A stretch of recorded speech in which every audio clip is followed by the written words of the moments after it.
Hello, everybody. Welcome back to Chamber TV. My name is Laurie White, and this is episode number 202 of Chamber TV. And today, a very special guest. Thrilled to be able to welcome back officially in his capacity as the new mayor of the city of Providence. Welcome, Mayor Brett Smiley. How are you today? I'm doing great, Lori. Thank you. Thanks for having me. Fantastic. So you have been on this program many times in multiple capacities, and it's exciting today to be able to officially follow up on the meeting that you and our team had last week in City Hall and talk about some of the key things that you're working on, you and your administration and your new team. So I thought we might dive right in and talk about some of your immediate priorities. So let me ask you, how have the first, I don't know, I won't even say 100 days, but I don't think it's been that long, but how have the first few weeks of your administration, what new things have you discovered that perhaps caught you off guard? Yeah, it's been great, and as you know, this is something that I've worked really hard to have a chance to be doing this live from City Hall, and I'm so excited to come to work every day. And you referenced it early on that we're in the process of building a great team here, and I'm excited about the folks that we've brought on board. In the first, I think it's been 8 or 9 weeks. We really have been focused on that team building, but we've also gotten right to work on some improvements to public safety in the city, to improvements in city services. I'm sure we'll talk later a little bit about the school system, but have engaged parents and community members who all want something better for the kids in our city. And maybe most importantly, we're at the tail end of winter here and have gotten through the snow season with only one day of snow that we could plow, and we did that well. And so I think that was probably the earliest test, and I think our team passed. Fantastic. So I know we were all bracing for the bomb cyclone today that thankfully did not materialize. But in any event, during our conversation a couple of weeks ago, Mayor, we talked about the chamber establishing a quarterly session with you and your team to talk on a regular basis and to keep the lines of communication open and to be able to, have you come in and talk about some of the things that you're working on, and just as importantly, some of our members who may not understand necessarily how the wheels of government grind along, give them an opportunity to provide some feedback to you and the administration. And I know feedback is something that you love. You've sort of taken the unprecedented step of putting out a variety of surveys in your first few days as mayor to get a handle on what your constituents are thinking and what fellow members of the business community are thinking. So looking forward to that. And what are your thoughts on continuing the dialogue, and how might chamber members be able to help and support you in this effort? Absolutely. Feedback and two-way communication is so important to me. The business community and chamber members play such an important role in our community, and their voices really need to be heard and amplified, so that as we think about public policy choices that we're making, budgetary choices that we're making, that that important constituency is heard and their feedback is reflected. And so, as you rightly point out, it's two-way. And so I'm looking for an opportunity, and that's why I'm so glad that you suggested these regular meetings where we can talk about initiatives and programs, but also challenges that we're having, and then hear directly back, how would this work? Would this be helpful? Are we thinking about this in the right way? I don't pretend that either me or my team has all the answers, but if we're doing our job well, we're talking to the right people to help everyone make better decisions. And you pointed out the surveying that we've done. I do think it's important because as anyone who's engaged in the public sphere knows, there are people who know how to engage in the public process at a public hearing, and there's certainly people who do that for a living. But sometimes what's lost in that is the voices of either the small business who is just busy running their business and they don't have time to come to City Hall to sit in on a hearing, or the family who's working two jobs and worried about their kids' education and can't go to a community meeting. And so that's been a way for us to engage people to hear their feedback, and then we're going to use that in a very real way.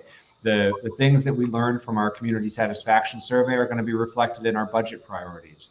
The things that we heard from our school survey are helping drive what kind of after-school programming and summer programming we're going to be funding this year. And so for everyone who takes the time to fill out those surveys, know that it was time well spent. We try to keep them pretty brief. None of them are more than a couple minutes worth of effort anyway, but it does matter. And it helps with our relationship with the city council. You know, our partners in government here, the Providence City Council, they similarly hear from sometimes the same people over and over again. And so to be able to point to a broad array of constituents that highlight certain issues as either the thing that's not working or the thing that they want to see more of, it's a way for us to add some momentum behind budget proposals and policy proposals to help really address the things that business owners and residents tell us are most important to them. Yeah, I think you're right on track with that because, again, chamber leaders have wonderful access to you and to the members of your team on, some of the big, broad strokes issues around taxation, economic development, the schools, et cetera. But there are also those pesky little issues that a lot of our small business members raise to us around the roads being torn up in front of their store, as an example, or bike lanes, or parking, or little things, permits, and the like. So I'm really thrilled that we will partner on these efforts and be able to provide some real time guidance to members on issues, large and small, if you will. Absolutely. And if you're a retailer trying to hang on, elimination of a parking space in front of your building is not such a little thing. It might be the biggest thing facing your business that week, that quarter. So we take them all seriously.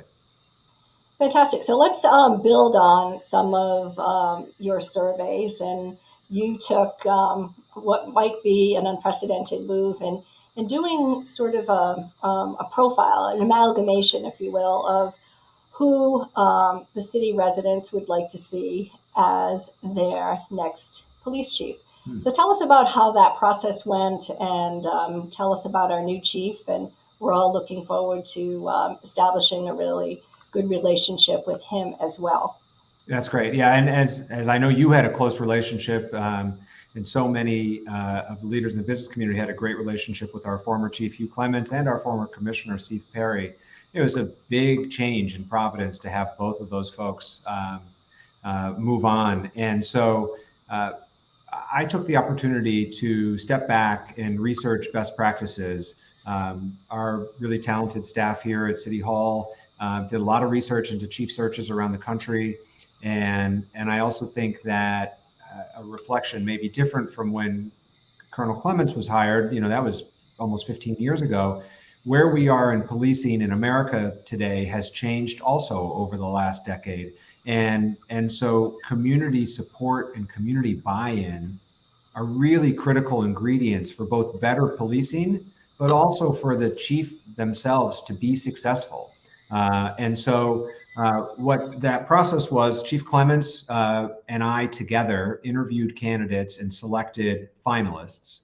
And simultaneously, we were doing another community survey where we listened to folks about what their priorities were in the next chief. And then we had a public meeting with the finalists where we used that survey data to ask the questions of the finalists and to have a chance for the community to hear from them in their own words what their thoughts were. And I'm really happy with the outcome of that. People felt like they had a chance to get to know the candidates, the finalists, a little bit.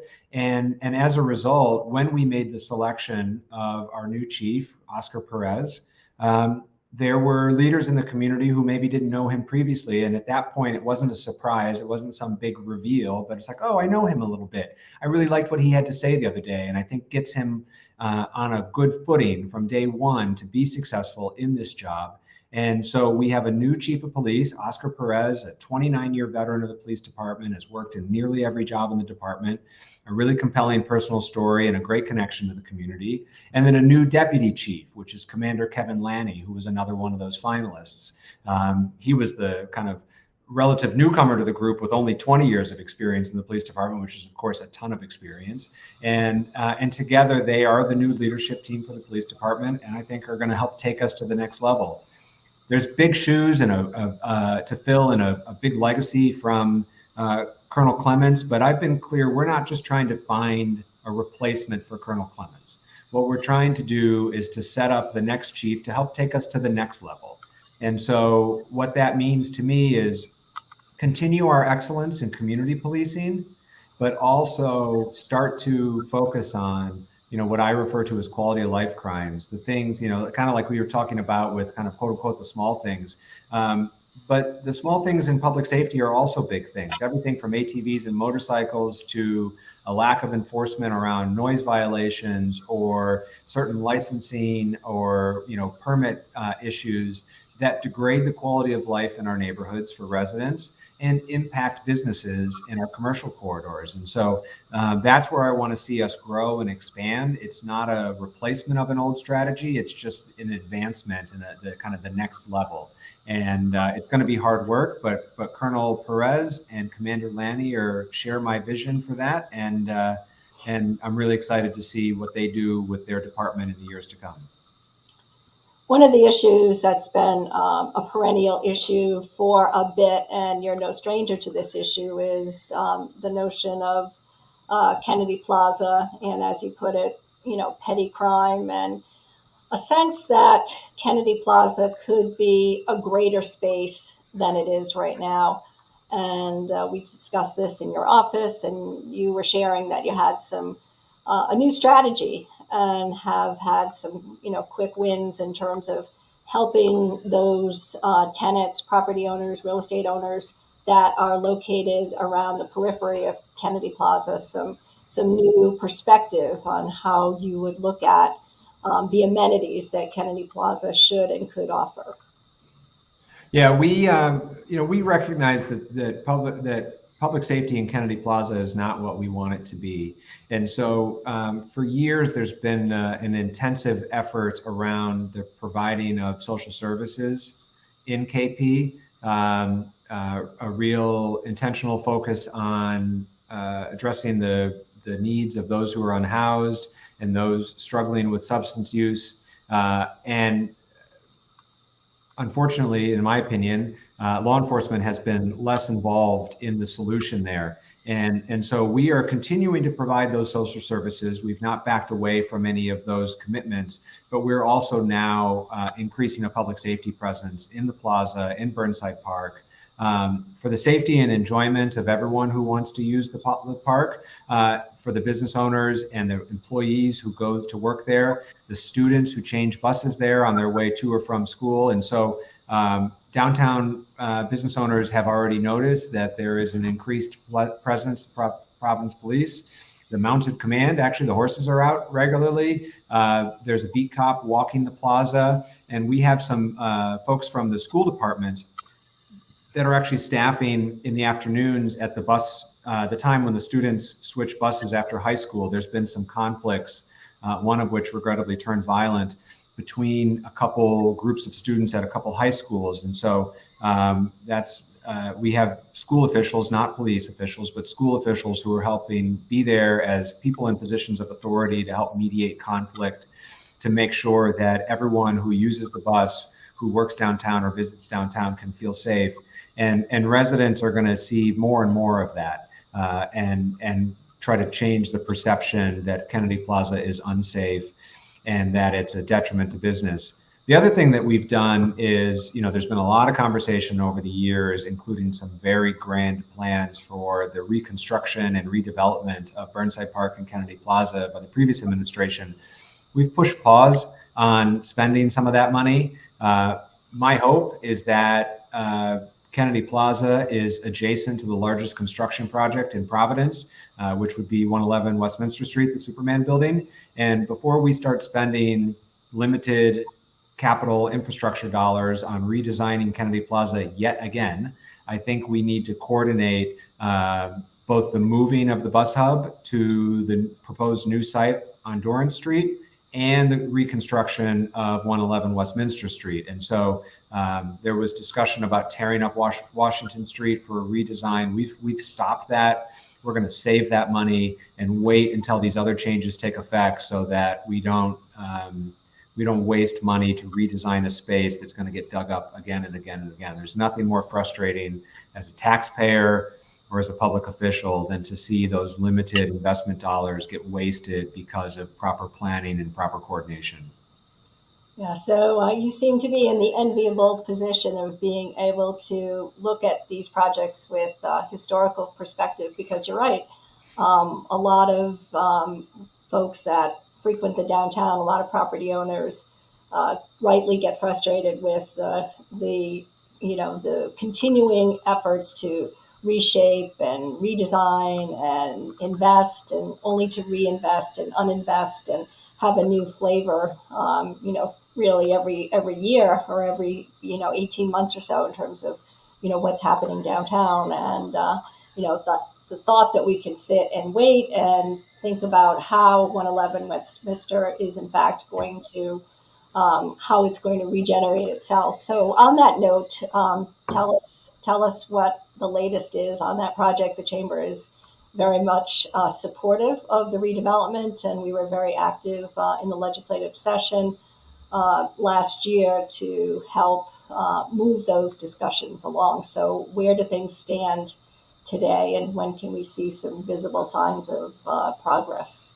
Yeah, so first of all, thank you for your advocacy last year. I too was a vocal champion for this redevelopment plan, and during the transition period before I was sworn in, I showed upstairs to testify on behalf of the TSA, and will remain a champion for this project. This is the best outcome for the building, and I think the only viable market-driven solution to the building. The interest rate environment nationwide has added some headwinds, and but just last night, we're recording this on Wednesday, and just yesterday the spokesperson for the developer reaffirmed their commitment to moving forward. And I've been in regular conversation with the building owner and the folks at the state Commerce Department about the status of the project. And so we are remaining optimistic that visible construction will begin soon. They have been doing work, and there's been detailed mapping of both the exterior facade issues and the interior issues to get construction ready documents. My understanding is that the developer has actually selected a contractor. So there is progress. It's I think all of us are anxious to see a crane or a dumpster or a sledgehammer or something. But I do know that they're making progress. The developer continues to spend money, which indicates good faith from my perspective. And we, the city, are going to stay committed to the project to see it finally turned into a productive asset for the skyline here in Providence. And thinking back to the challenges that we have in Kennedy Plaza, part of the dilemma, it's not just that there are people in Kennedy Plaza who are maybe conducting illegal activity, and we're certainly going to crack down on that and have no tolerance for that. But there's a lack of people using that space for productive use. And the solution is not just social services. The solution is not just policing. The solution is also increased density of people using Burnside Park and the skating rink and Kennedy Plaza for good use. And so the prospect of 400 or 500 people living in 111 Westminster Street and using that as their front yard to take a call, to do a Zoom, to have lunch, to play with their kids in that great playground that the Goldners donated, will also, and I think more meaningfully, transform that space. Density, population, activity is actually the solution to most of the challenges we're having in Kennedy Plaza. Yeah, so I can appreciate the difficult tightrope that our community policing leaders have to walk in understanding where to draw the line and how to have a specific policy around enforcement, and whether it's around loitering or other types of, crimes around, drug use and unwanted and unneeded public behavior of drunkenness, as an example. The notion around enforcement and where you draw the line. Thoughts on that? Yeah, so the one thing we can't enforce is panhandling. The panhandling statute has been ruled unconstitutional. The city of Cranston litigated that, spent a lot of money to lose, and so that's off the table. But there's lots of things we can enforce, and we will be enforcing. And so, many of the activities that regrettably people have witnessed themselves are in fact still in violation of either state or local laws, and we will be enforcing those to improve the experience for other people in Kennedy Plaza. And I'm sensitive to the fact. I mean, we obviously your members and our work is often thinking about local business owners, but it's also all the people that come to visit our great city. People who are coming to the convention center or staying at one of our hotels or visiting from out of town to go to a show at the Dunk or the AMP, excuse me, at PPAC and Trinity. And so the Kennedy Plaza is the front door for many, many visitors to Greater Providence. And so I take that responsibility seriously so that everyone who visits our great city says, wow, what a great place. I want to come back, as opposed to, I'm not sure we're going to do this again. And so it's something we take seriously. The new leadership of the public safety department, the police department, have been briefed on what are those things that we can enforce, because there was some uncertainty around lawsuits and stuff. And as we get into warmer weather and more people are out and about, people are going to see a change. Fantastic. So this is episode number 202 of Chamber TV. We're speaking with Providence Mayor Brett Smiley. We have 3 minutes left, Mayor, of our conversation. But I did want to move on and ask you to tell us about your new head of economic development and planning. Great. Yeah. So, very back in December, I did a little briefing with the folks from Bloomberg, and Mike Bloomberg tells this anecdote where they said, "What did you accomplish in your first 100 days when he first got elected mayor?" And he said, "Well, I built a great team." And the press says, "But what did you accomplish?" And he said, No, I built a great team." And that's exactly how I feel. That it really is the most important thing that we've done early on. We have restructured economic development so that the economic development director is actually over planning and development, the building department, arts, culture, and tourism, and workforce development, so that those 4 departments can work together more fully. And so that the economic development director has the power to elevate projects of importance, employers of importance, opportunities of importance. And so our new economic development director, who started just a couple of days ago, is named Cassandra Thomas. Cassandra comes to us actually from FEMA. Prior to that, was at an economic development consultancy, and has a master's degree from Stanford, super smart. Moved up here from the DC metro area, but has friends in Providence and has spent a lot of time here. And so has expertise in federal resource grant writing and such. There's a ton of federal money right now, and I want to make sure that Providence gets every nickel possible. And Cassandra's going to do a great job. Really excited to have them on the team. Our new planning and development director is named Joe Mulligan. He moves down from Boston, was working for the Boston Planning and Development Agency, and then after that, MBTA, doing transit-oriented development, which is something that's central to our development strategies here in Providence. Joe's got great experience with large capital projects, and they all share my orientation towards making Providence more development friendly, pro-growth, to help see things get built in our city, to help meet the housing demand, to help see our population grow, to continue to see Providence thrive. I will add, there's one other new member of that team, which is the Department of Arts, Culture, and Tourism. Our new director there is Joe Wilson Jr. Many people will know him as an actor from Trinity Rep, was one of the most dynamic members of the acting troupe there, but is also an arts educator, teaches a college professor in arts, and is going to help sell our city, not just continue to be an arts leader, but to put the T back in arts, culture, and tourism. And so Those are 3 of the 4 members of that team. We have not yet hired a new head of the building department, but we'll have that announcement soon.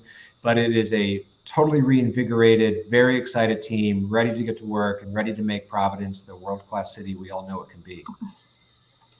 Are you ready for former Mayor David Cicilline to come back in his new role as head of the Rhode Island Foundation and a business owner, as he points out? That's right. He's sure a downtown business owner. Yeah, I think it's great. I'm happy for him personally, and I'm happy for the city. He is going to do a great job in that role. He's got the universal respect of community groups that rely on the foundation, and I think really understands. Earlier, you referenced the fact that I've been around for a lot of these conversations, and that institutional knowledge has a lot of value. That is true times 10 for David Cicilline, which is, so many of the things that we're doing today are things that he started when he was mayor 20 years ago, things he worked on in Congress 10 years ago. And it's an exciting time to see all of these leaders align to really move the ball forward. There's a great partnership between the city and the state these days, between our philanthropic leaders in the Providence Foundation, the Rhode Island Foundation, and then our colleagues and friends in the private sector, including the Providence Chamber. It's an exciting time. This has always been the promise of Rhode Island, that it's small enough that we all know each other, that we can get everyone in the room together to get things done. There have been moments where we never realized that potential, I think, because people didn't get along or personalities or what have you. But we are entering a chapter right now where everyone's rowing in the same direction, and it's an exciting time. Well, I can see the excitement in your voice and see it in your eyes, and I certainly sense that when we were with you and Courtney and your team, Matt included, in your office. So if anybody has a specific day-to-day question where they need some reaction or input from City Hall, who would be the best contact? So if it's any sort of city service, you haven't had garbage picked up, you have a pothole, call 311. There's a 311 app, or you can call 311 and they will handle those service requests. There's a new leader in that department too, who's wonderful. If it's a member of the chamber or any member who wants to provide feedback to me to make sure I know something about it, it's easiest to email me at mayor@providenceri.gov. And those emails, I look at those regularly and will either reply personally or pass it off to the person for whom is responsible for whatever the issue might be. Terrific. Thank you so much, Mayor, for being with us today and sharing some thoughts about your initial days in office and laying out a very compelling agenda. We truly appreciate it, and we look forward to working with you and your team for many, many years ahead. So I totally agree. Thank you, Laurie. Thanks for all your leadership and everything the Chamber does for our city. We will see you soon. Very good.